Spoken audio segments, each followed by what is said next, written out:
사랑하는 형제자매 여러분, 하나님의 은혜와 평강이 여러분의 삶에 가득하기를 기도합니다. 오늘 우리가 나눌 이야기가 여러분의 마음에 깊은 울림을 주고 진정한 복음의 빛을 발견하는 귀한 시간이 되기를 소망합니다. 이 말씀의 여정을 시작하기에 앞서 이 메시지가 여러분의 영혼에 와닿는다면 좋아요와 공유를 통해 더 많은 이들에게 하나님의 은혜를 전하는 통로가 되어주시길 부탁드립니다. 채널을 구독해주시는 것은 저희가 이 사역을 계속 이어나갈 수 있는 큰 힘이 됩니다. 진리를 찾는 모든 분들 위해 주님의 축복이 함께하기를 바랍니다. 어느 컨벤션 센터의 텅 비고 거대한 방이었습니다. 그곳은 온통 흐느끼는 소리와 눈물로 가득 차 있었습니다. 사방을 둘러봐도 누군가에게 위로받고 있는 사람들, 서로를 끌어안고 있는 사람들, 어깨나 등을 토닥여주는 모습들 뿐이었습니다. 접이식 의자 외에는 아무것도 없는 그 넓은 공간의 풍경은 어디를 보나 비슷했습니다. 그날은 한 복음주의 설교가 끝나고 결단의 시간을 갖는 중이었습니다. 저는 그날 설교자가 아니었기에 그 방의 뒤편에 서서 그 광경을 지켜보고 있었습니다. 저는 일부러 결단하는 사람들이 모여 상담을 받는 상담실로 걸어 들어갔습니다. 복음의 초청에 응답한 사람들이 상담자들과 이야기하기 위해 모여 있었죠. 저는 그저 벽에 붙은 파리처럼 조용히 그들의 대화를 듣고 싶었습니다. 그리고 제가 들었던 대화는 거의 예외 없이 똑같았습니다. 상담자가 물었습니다. 왜 앞으로 나오셨나요? 그러면 눈물을 줄줄 흘리며 이렇게 대답하는 것이었습니다. 잘 모르겠어요. 그냥 그래야만 할 것 같았어요. 다시 다른 곳에서 똑같은 질문이 들려왔습니다. 무엇이 형제님을 이 자리로 이끌었나요? 대답은 같았습니다. 정말 모르겠어요. 그냥 마음이 시켜서 나왔습니다. 그날 복음의 초청에 응답하여 앞으로 나온 사람은 400명이 넘었습니다. 대부분이 젊은 대학생들이었죠. 400명이 넘는 영혼이 눈물을 흘리며 결단하는 자리. 겉으로 보기엔 놀라운 부흥의 현장이었습니다. 하지만 거기에는 한 가지 작은 문제가 있었습니다. 그날 설교에는 진짜 복음이 없었습니다. 영적인 조작과 감정적인 선동은 있었지만 복음의 선포는 없었습니다. 영혼을 뒤흔드는 듯한 감동적인 이야기가 끝없이 이어졌고 설교의 마지막은 마치 사람들의 마음을 사로잡는 화려한 세일즈맨의 판매 전략처럼 마무리되었습니다. 그 결과 400명이 넘는 사람들이 앞으로 걸어나와 강단에 선 사람을 따라 기도를 중얼거리고 상담실로 안내받았던 것입니다. 그들은 이런 기도를 따라 했습니다. 예수 그리스도를 당신의 구주와 주님으로 영접하고 싶다면, 죽어서 천국에 가고 싶다면 이 기도를 진심으로 따라 하십시오. 주 예수님, 저는 죄인입니다. 저를 구원해 주십시오. 당신은 저의 죄를 위해 죽으셨고 저는 당신이 저를 구원하실 것을 믿습니다. 그리고 설교자는 선포했습니다.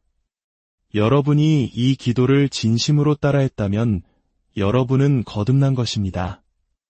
저쪽의 상담자들이 여러분을 기다리고 있습니다. 400명이 넘는 사람들은 자신이 구원받았고 죽으면 천국에 갈 것이라는 말을 들은 채 옆방으로 들어갔습니다. 하지만 상담자 앞에 앉았을 때 그들은 자신이 왜 그곳에 왔는지조차 설명하지 못했습니다. 그저 그래야만 할 것 같다는 막연한 느낌뿐이었습니다. 저는 이 이야기가 아주 특별하고 드문 경우였다고 말하고 싶지만 안타깝게도 그렇지 않습니다. 이것은 너무나 흔한 일입니다. 그날 행사를 주최한 사람들은 복음의 핵심에는 전혀 다가가지도 않은 채 감동적인 이야기만 끝없이 늘어놓는 설교를 듣고도 문제의식을 느끼지 못했습니다. 오히려 그들은 이렇게 말했습니다. 보세요. 저분이 바로 영혼을 추수하는 분입니다. 그리고 다음 해에도 그 설교자는 어김없이 초청되었습니다. 여전히 복음은 선포되지 않았고 작년에 결단했던 사람들 중 상당수가 또다시 앞으로 나와 눈물을 흘리며 결단하는 일이 반복되었습니다. 왜 나왔냐는 질문에 대한 그들의 대답은 여전히 같았습니다. 모르겠어요. 그냥 그래야만 할 것 같아서요. 어쩌면 이 이야기는 지금 이 방송을 듣고 계신 여러분 중 몇몇 분의 이야기일지도 모릅니다. 한국의 많은 교회와 집회에서도 비슷한 경험을 하신 분들이 있을 것입니다.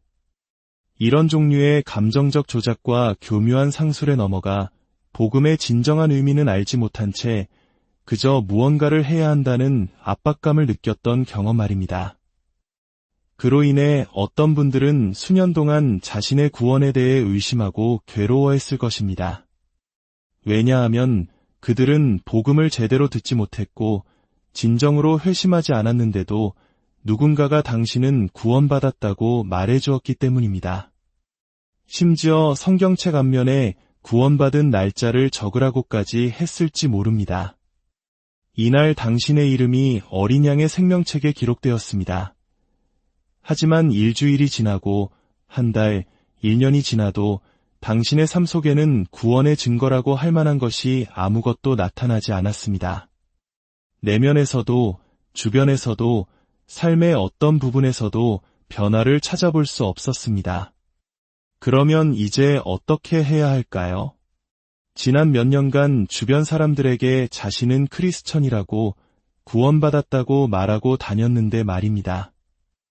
예수님을 마음속에 영접했다거나 그리스도를 구주로 받아들였다고 간증까지 했는데 왜 삶은 그대로일까요? 사실 예수님을 내 마음에 영접한다거나 그리스도를 받아들인다는 표현은 신약 성경 어디에도 나오지 않는 말입니다. 더 중요한 것은 이런 표현들을 수백 번 반복한다고 해도 우리는 여전히 길 잃은 영혼일 수 있다는 사실입니다. 왜 그럴까요?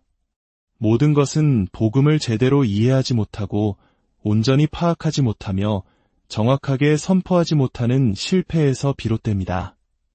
오늘 우리가 함께 살펴볼 요한일서는 바로 이 문제, 즉 진정한 복음과 성경적인 회심이 무엇인지를 다루고 있습니다. 우리가 흔히 보고 듣는 인위적이고 가짜인 경험이 아니라 진짜 복음은 무엇일까요?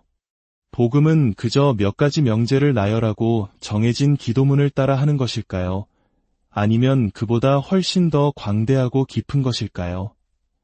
요한일서를 통해 우리가 깨닫게 될 한 가지 사실은 여러분이 복음에 대해 무엇을 생각하든 복음은 여러분의 생각보다 훨씬 더 위대하다는 것입니다. 어떤 사람들은 복음을 믿지 않는 사람들에게 전해서 구원받게 하는 메시지 정도로만 생각합니다. 하지만 그것은 복음에 대한 매우 불완전하고 부정확한 이해입니다.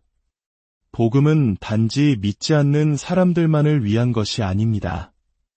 이 자리에 계신 분들 중에 50년간 신앙생활을 해오신 분이 있더라도 당신에게는 여전히 복음이 필요합니다. 우리는 복음으로 살아가기 때문입니다. 복음은 단순히 어떻게 구원받는지를 알려주는 설명서가 아닙니다. 복음은 우리가 어떻게 살아가야 하는지, 모든 것을 어떻게 이해해야 하는지, 세상을 어떻게 해석해야 하는지를 알려주는 삶의 원리 그 자체입니다. 우리의 삶은 복음적인 삶이어야 하고 우리의 발걸음은 복음적인 발걸음이어야 합니다. 우리의 자녀 양육은 복음적인 양육이 되어야 하고 우리의 결혼 생활은 복음적인 결혼 생활이 되어야 합니다.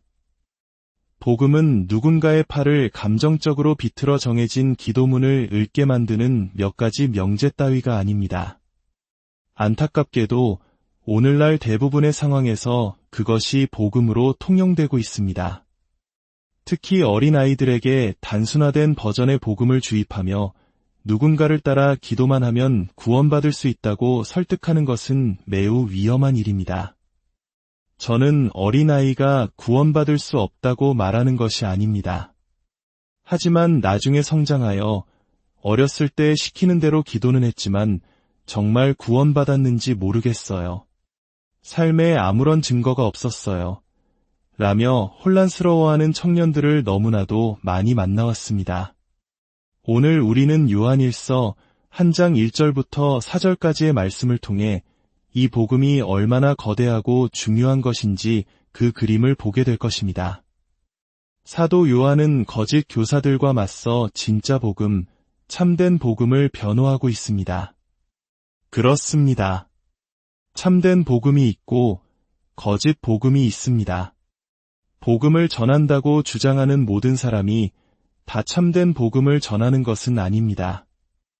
요한일서 1장 1절부터 4절 말씀입니다.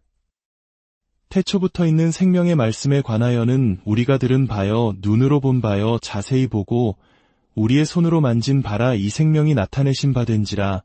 이 영원한 생명을 우리가 보았고 증언하여 너희에게 전하노니 이는 아버지와 함께 계시다가 우리에게 나타내신 바 된 이시니라. 우리가 보고 들은 바를 너희에게도 전함은 너희로 우리와 사귐이 있게 하려 함이니 우리의 사귐은 아버지와 그의 아들 예수 그리스도와 더불어 누림이라. 우리가 이것을 쓰면 우리의 기쁨이 충만하게 하려 함이라. 이 짧은 구절 속에서 우리는 복음의 본질과 그 영향력을 엿볼 수 있습니다. 복음의 본질은 궁극적으로 예수 그리스도의 인격과 사역에 관한 것입니다. 예수 그리스도는 누구시며 그분은 어떤 일을 하셨는가? 이것이 복음의 핵심입니다. 첫째로, 복음은 영원하신 그리스도를 증언합니다. 1절은 태초부터 있는 생명의 말씀이라고 시작합니다. 이 말씀은 그리스도께서 영원하신 분이며 항상 존재해 오셨다는 것을 의미합니다. 그분은 베들레헴 마구간에서 존재하기 시작한 분이 아닙니다. 그분은 과거에도 계셨고 현재에도 계시며 장차 오실 분입니다. 세상의 많은 사람들은 예수님을 좋은 사람, 위대한 스승, 선지자 정도로 이야기합니다. 하지만 그것만으로는 충분하지 않습니다. 그것은 복음이 아닙니다. 복음은 예수님이 누구신지에 대한 진실, 즉 그분이 영원 전부터 성부 하나님과 함께 계셨던 전능하신 하나님이라는 사실에 관한 것입니다. 우리가 만약 영원하신 예수님을 믿지 않는다면 우리는 성경의 예수님을 믿는 것이 아니며 성경이 약속하는 구원을 주장할 수 없습니다. 오늘날 많은 복음 전도는 인간 중심적으로 시작됩니다. 사람의 필요를 먼저 찾고 예수님이 그 필요를 어떻게 채워주실 수 있는지를 설명합니다. 결혼 생활이 힘드신가요? 예수님은 관계를 회복시켜 주시는 분입니다. 재정적으로 어려우신가요? 예수님은 공급자이십니다. 이런 식의 접근은 예수님을 내 문제를 해결해주는 해결사 정도로만 소개할 뿐 그분이 누구신지에 대한 진실을 흐리게 만듭니다.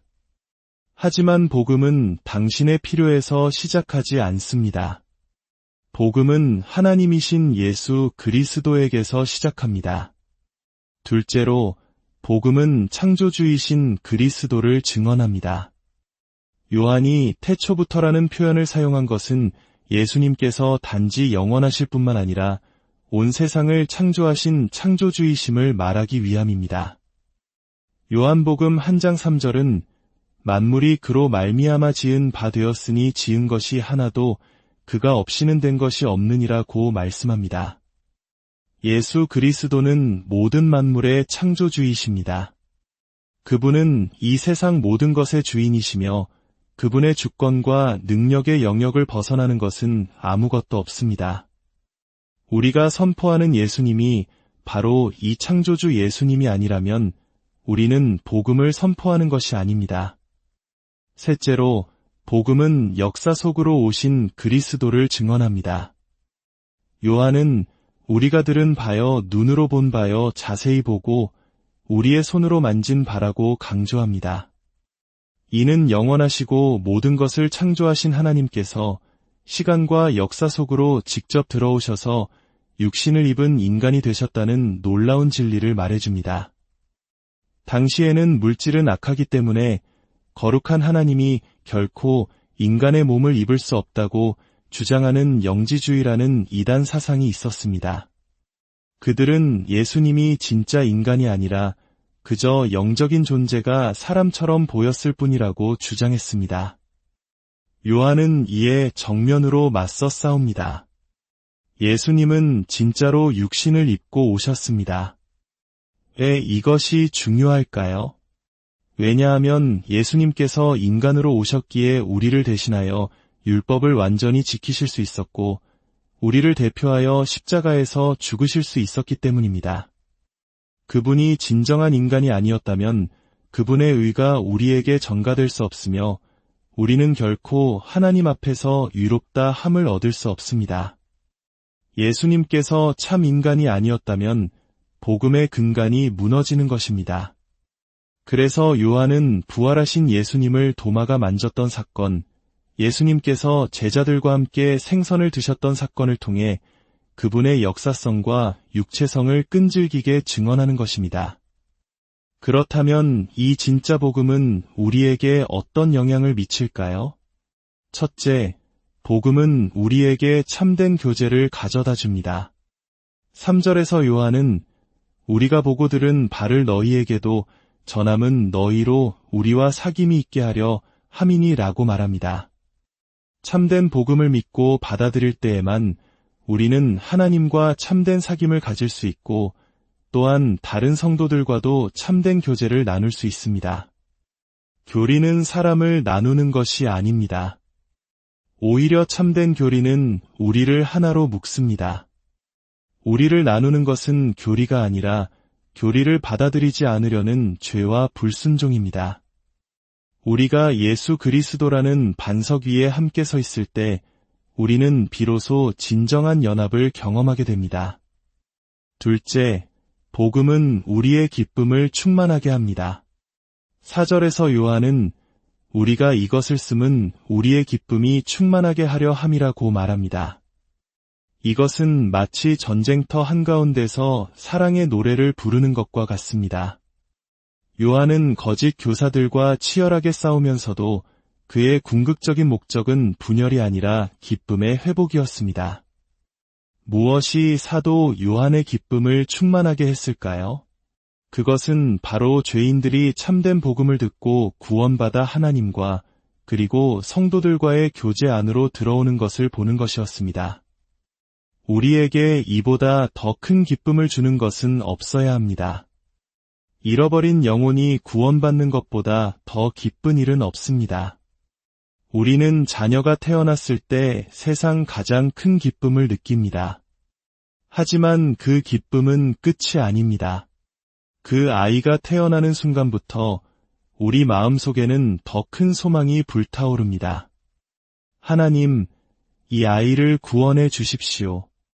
이 아이가 거듭나게 해 주십시오. 자녀가 좋은 대학에 가고 좋은 직장에 취직하고 성공적인 결혼을 하는 것 모두 좋은 일입니다. 하지만 그 모든 것보다 우선하는 단 하나의 소망은 바로 그들이 거듭나는 것입니다. 이것이 바로 복음이 우리에게 주는 기쁨입니다. 이 기쁨은 세상의 어떤 성공이나 성취와도 비교할 수 없습니다. 사랑하는 형제자매 여러분, 우리의 기쁨은 어디에 있습니까? 혹시 우리는 복음이 아닌 다른 것에서 만족을 찾고 있지는 않습니까? 우리의 마음이 이웃의 잃어버린 영혼들을 향한 안타까움으로 불타고 있습니까?